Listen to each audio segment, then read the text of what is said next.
प्राचीन समय की बात है। एक गांव था जिसका नाम वृंदावन था।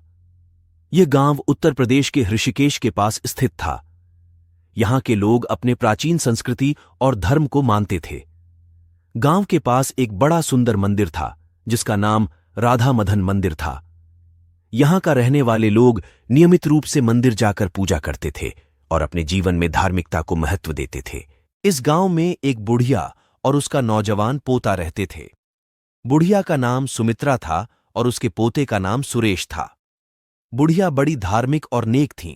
वह हर दिन उस मंदिर में जाकर भगवान की पूजा और अर्चना करती थी। उसके पोते सुरेश भी धार्मिकता में विश्वास रखता था, लेकिन उसके मन में कुछ सवाल थे जिनका उत्तर वह ढूंढ रहा था। एक दिन सुमित्रा ने अपने पोते से कहा, सुरेश बेटा, तुम्हें क्या चाहिए? तुम्हारे मन में किसी चीज की तलाश है। क्या तुम मुझसे कुछ कहना चाहते हो? सुरेश ने गंभीरता से उत्तर दिया, दादी, मुझे यह जानना है कि जीवन का अर्थ क्या है, हम क्यों यहां हैं और भगवान कहां हैं।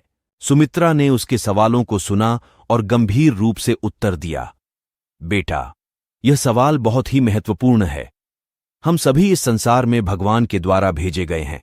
हमारा मुख्य उद्देश्य है भगवान की प्राप्ति करना और उसके लिए सेवा करना। हम इस भूमिका को निभाकर अपने जीवन को सार्थक बना सकते हैं।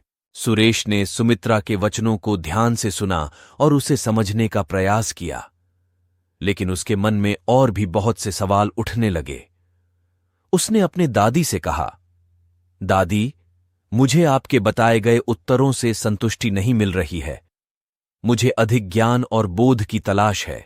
सुमित्रा ने उसकी चिंता को समझा और उसे बताया, बेटा, तुम्हें ज्ञान और बोध की तलाश है तो तुम्हें गुरु के पास जाना चाहिए। गुरु ही वह व्यक्ति होता है जो हमें जीवन के असली रहस्यों का ज्ञान देता है। सुरेश ने अपनी दादी के सुझाव को माना और उसने गांव के पास ही एक संत के आश्रम में गुरु की खोज शुरू की। वहां पहुंचकर उसने एक संत के पास अपने सवालों का समाधान खोजा।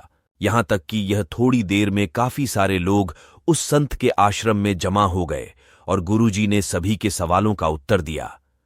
सुरेश ने भी अपने सवाल पूछे और गुरुजी ने उसे आत्मज्ञान और समाधान के मार्ग का दिशा निर्देश दिया। सुरेश ने गुरुजी के उपदेश को अपनाया और ध्यान से सुना। वह अब जीवन के सभी पहलुओं को समझने में सक्षम हो गया था। उसने समझा कि हर व्यक्ति को अपने जीवन का अध्ययन करना चाहिए और आत्मज्ञान के माध्यम से सच्ची खुदाई करनी चाहिए। इस तरह सुरेश ने धर्म के मार्ग पर चलने का निर्णय लिया और उसने गुरुजी के उपदेशों को अपने जीवन का हिस्सा बनाया। वह अब अपने जीवन को ध्यान और साधना के साथ बिताता था और धन्यवाद देता भगवान का।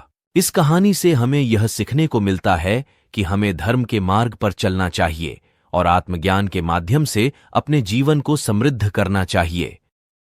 धार्मिकता हमें सच्ची खुदाई और समाधान की दिशा में मार्गदर्शन करती है।